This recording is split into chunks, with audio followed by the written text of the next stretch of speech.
Good morning students. हमने पिछले lecture में क्या पढ़ा था कि पदार्थ की अवस्थाएं कितनी होती है। तो हमने देखा पदार्थ की कितनी अवस्थाएं होती है, 5। ठोस, द्रव, गैस, प्लाज्मा और बीईसी। इनके बारे में अपन ने डिटेल से अध्ययन किया था। अब हम आगे चलते हैं। आज का जो अपना ये टॉपिक है, अवस्था परिवर्तन पर ताप का प्रभाव।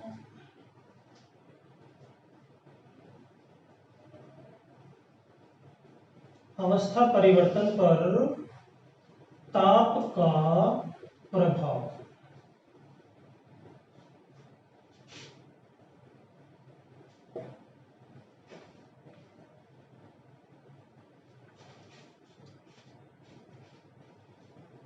जैसा हमने पढ़ा था पदार्थ के जो अभिलक्षणिक गुण है उसके अंदर कि पदार्थ के कणों के बीच में प्रबल आकर्षण बल होता है। अब जब हम पदार्थ को गर्म करते हैं यानी कि ताप देते हैं तो आकर्षण बल क्या हो जाएगा, कम। आकर्षण बल कम होते ही जो कण हैं वो क्या करने लग जाएंगे, कंपन, अपने स्थान पर वाइब्रेट होने लग जाएंगे। कंपन करेंगे तो उनके बीच की जो दूरी है वो बढ़ती जाएगी और दूरी बढ़ेगी तो आपको पता ही है ठोस से किस में बदल जाएगा, द्रव में। जैसे हम इसको डायग्राम समझें, ये पदार्थ की कौन सी अवस्था है, ठोस। ठोस में पदार्थ के कण पास पास होते हैं यानी कि रिक्त स्थान बहुत कम होता है, आकर्षण बल बहुत ज्यादा होता है।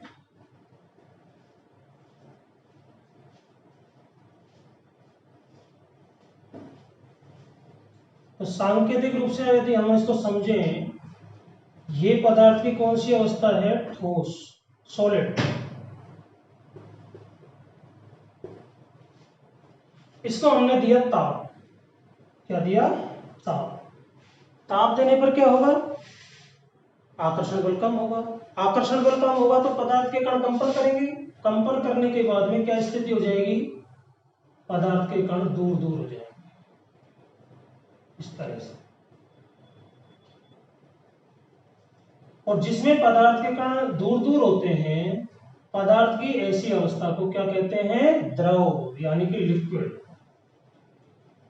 अर्थात ठोस जो है वो किसमें चेंज हो जाएगा, द्रव में।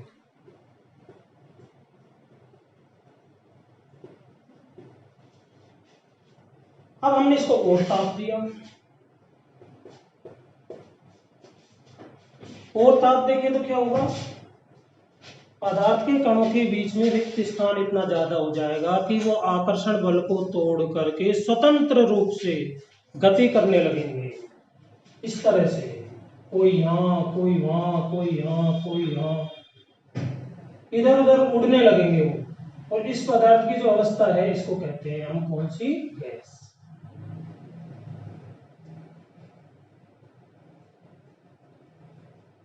इस तरह से एक अवस्था से दूसरी अवस्था में हम पदार्थ को बदल सकते हैं। अर्थात ताप देकर पदार्थ की अवस्था परिवर्तित की जा सकती है।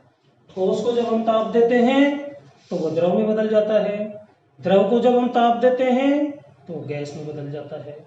अर्थात ताप के कारण हम पदार्थ की अवस्था परिवर्तित कर सकते हैं।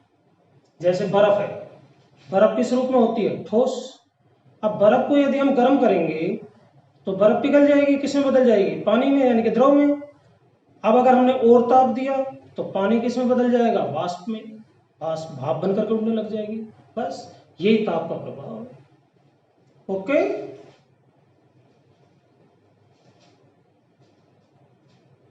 इसके बाद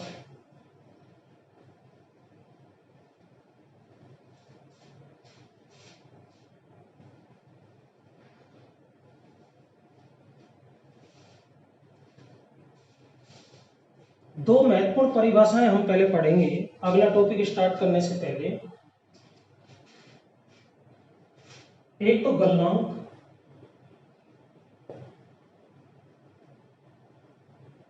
और दूसरा क्वथनांक।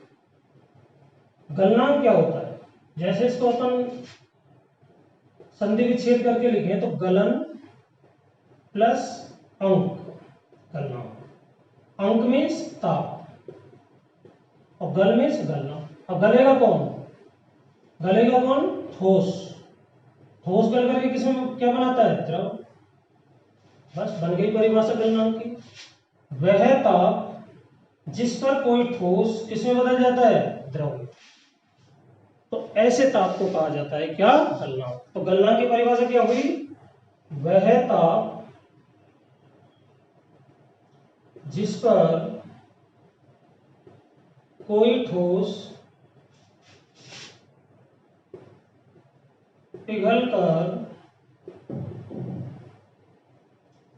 द्रव में बदल जाता है या परिवर्तित हो जाता है,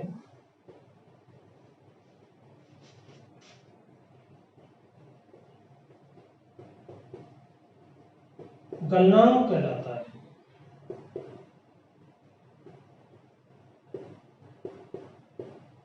गलनांक कहलाता है। जैसे बर्फ है, बर्फ का गलनांक कितना होता है? ध्यान रखना है, बर्फ का गलनांक होता है 273.15 केल्विन। 273.15 केल्विन। लोहा है, लोहा ठोस अवस्था में होता है, लोहे का गलनांक कितना होता है? लगभग इसका होता है 1593 डिग्री सेल्सियस लगभग। यानी कि जब आप लोहे को गर्म करोगे तो ताप बढ़ता जाएगा बढ़ता जाएगा, जैसे ही टेम्परेचर 1593 डिग्री सेल्सियस पहुंचेगा लोहा पिघलना शुरू हो जाएगा द्रव में। बर्फ को तो आप हल्का सा गर्म करोगे 273.15 केल्विन ताप पर ये किसमें बदल जाएगी? जल। तो जिस ताप पर कोई भी ठोस पिघल करके द्रव बना लेता है उस ताप को कहा जाता है गलनांक। ओके। अगली जो परिभाषा है वो है क्वथनांक, बॉइलिंग पॉइंट। इसको कहते हैं मेल्टिंग पॉइंट।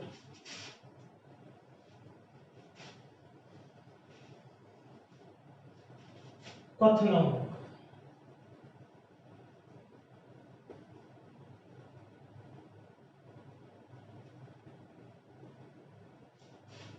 इसमें भी क्वथन प्लस अंक, अंक मतलब तापमान और क्वथ का मतलब उबलना।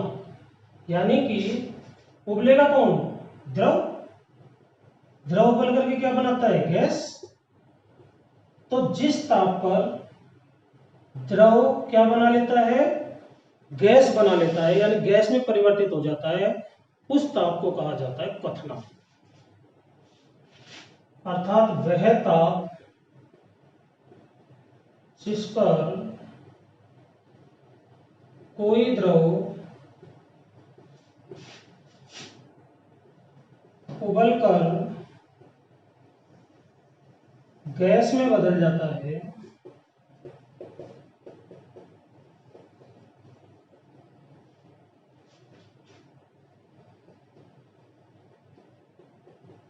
उसे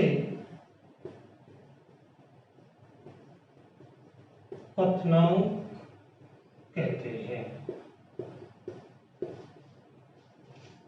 पानी का क्वथनांक आपको याद रखना है,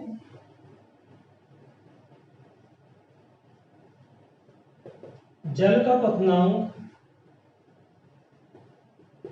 कितना होता है? 100 डिग्री सेल्सियस। 100 डिग्री सेल्सियस तापमान पर जल जो है वो किस में बदलने लग जाता है? भाप में, यानी कि वाष्प। तो जल का क्वथनांक होता है 100 डिग्री सेल्सियस। तो ये अपनी दूसरी परिभाषा हो गई क्वथनांक। नेक्स्ट, गुप्त ऊष्मा। बहुत ही महत्वपूर्ण टॉपिक है ये, गुप्त ऊष्मा।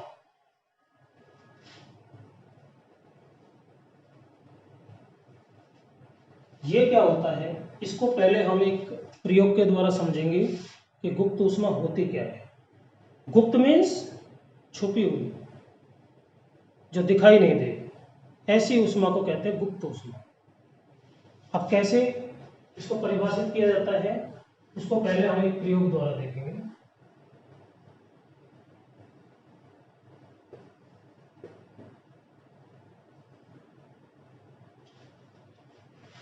ये क्रियाकलाप हम घर पे भी कर सकते हैं। क्या किया हमने, इस तरह से एक तिपाया लिया जो जनरली प्रयोगशाला में पाया जाता है।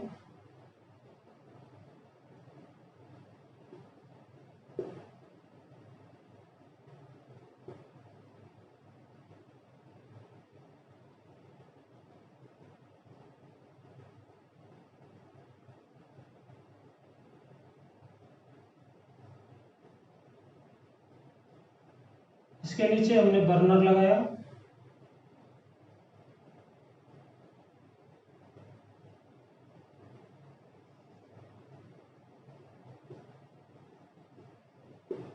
इसके ऊपर हमने एक बीकर रखा।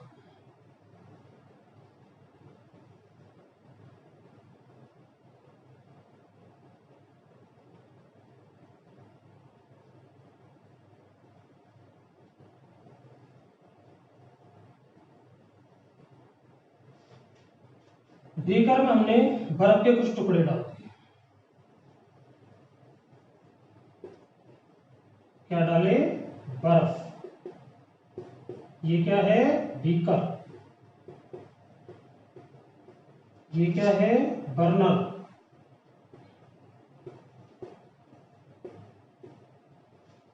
इसमें हमने एक थर्मामीटर लगा दिया तापमान नापने के लिए। तो इसमें हमने एक थर्मामीटर लगा दिया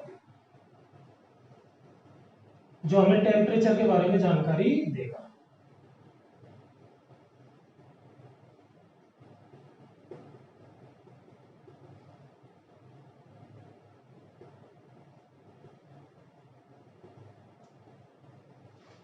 अब हमने क्या किया, बर्नर को जलाया, इससे लो निकल रही है, आग निकल रही है। आग किसको गर्म करेगी, बीकर को।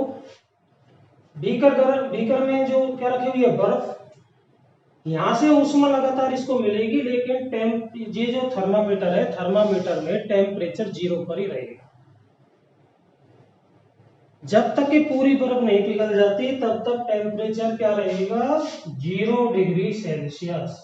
अब सवाल ये उठता है कि बर्नर से तो लगातार ऊष्मा प्राप्त हो रही है, लेकिन ये ऊष्मा जा पा रही है, थर्मामीटर उस ऊष्मा को डिटेक्ट क्यों नहीं कर पा रहा है, ज्ञात क्यों नहीं कर पा रहा है? क्योंकि वो जो ऊष्मा मिल रही है वो बर्फ को किसमें बदलने में काम में आ रही है, पानी में, जल में। तो ऊष्मा की इस मात्रा को कहा जाता है गुप्त ऊष्मा, जिसको थर्मामीटर डिटेक्ट नहीं कर पा रहा है, ज्ञात नहीं कर पा रहा है, छुपी हुई ऊष्मा है, इसलिए इसको कहा जाता है गुप्त ऊष्मा। यानी कि गुप्त ऊष्मा वह ऊष्मा है जो अवस्था परिवर्तन के काम होती है, अर्थात वह ऊष्मा जो पदार्थ की अवस्था परिवर्तन के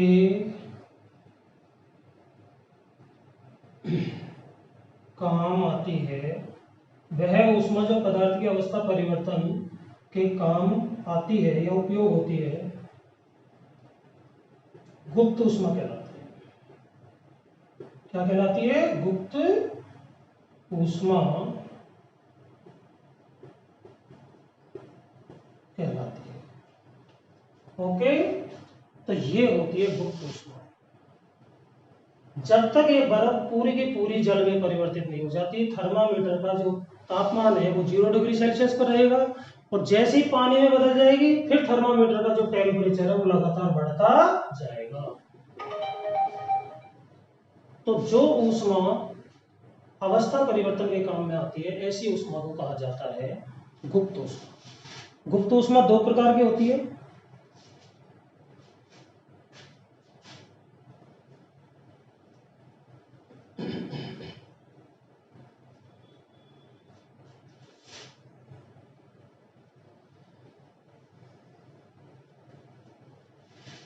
गुप्त ऊष्मा को हम 2 भागों में बांट सकते हैं।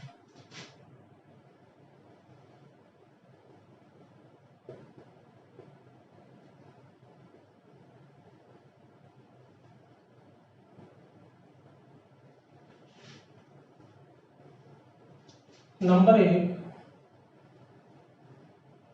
संगलन की गुप्त ऊष्मा।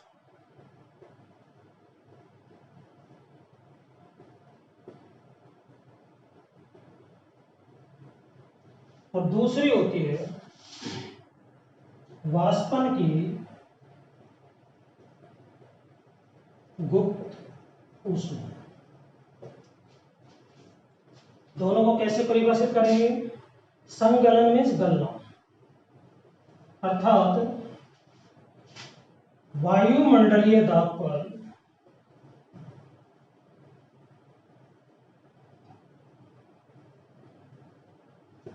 वायुमंडलीय दाब पर 1 किलोग्राम ठोस को द्रव में बदलने के लिए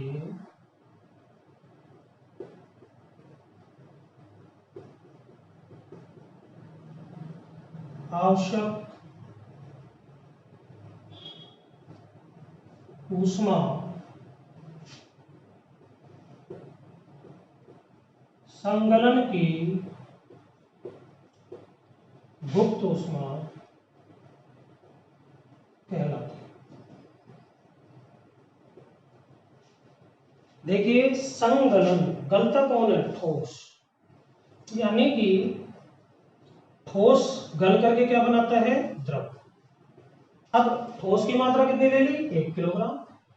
तो 1 किलोग्राम ठोस को द्रव में बदलने के लिए जितनी ऊष्मा की आवश्यकता होती है, उस ऊष्मा की मात्रा को कहा जाता है संगलन की गुप्त ऊष्मा। वाष्पन की गुप्त ऊष्मा क्या होती है? वायुमंडलीय दाब पर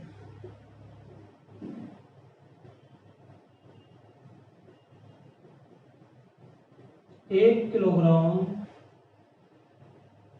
द्रव को वाष्प में बदलने के लिए आवश्यक ऊष्मा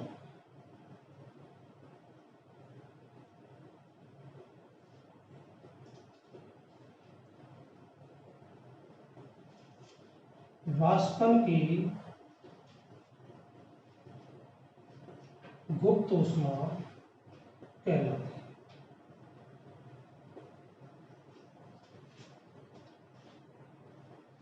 अर्थात वाष्प यानी कि वाष्प में बदलने के लिए हमें क्या चीज गर्म करनी पड़ती है? द्रव। और द्रव की मात्रा कितनी ले लेंगे हम? 1 किलोग्राम। तो बिल्कुल सिंपल परिभाषा है, संगलन गलता है ठोस, ठोस की मात्रा लेनी है 1 किलोग्राम। बस 1 किलोग्राम ठोस को द्रव में बदलने के लिए जितनी ऊष्मा की आवश्यकता होती है उसको कहते हैं संगलन की गुप्त ऊष्मा। वाष्प में कौन बदलता है? द्रव। तो द्रव की मात्रा कितनी ले लेनी है? 1 किलोग्राम। तो 1 किलोग्राम द्रव को वाष्प में बदलने के लिए आवश्यक ऊष्मा वाष्पन की गुप्त ऊष्मा कहलाती है। ठीक है, इस तरह से गलनांक, क्वथनांक, वाष्पन की गुप्त ऊष्मा और संगलन की गुप्त ऊष्मा के बारे में हमने अभी अध्ययन किया।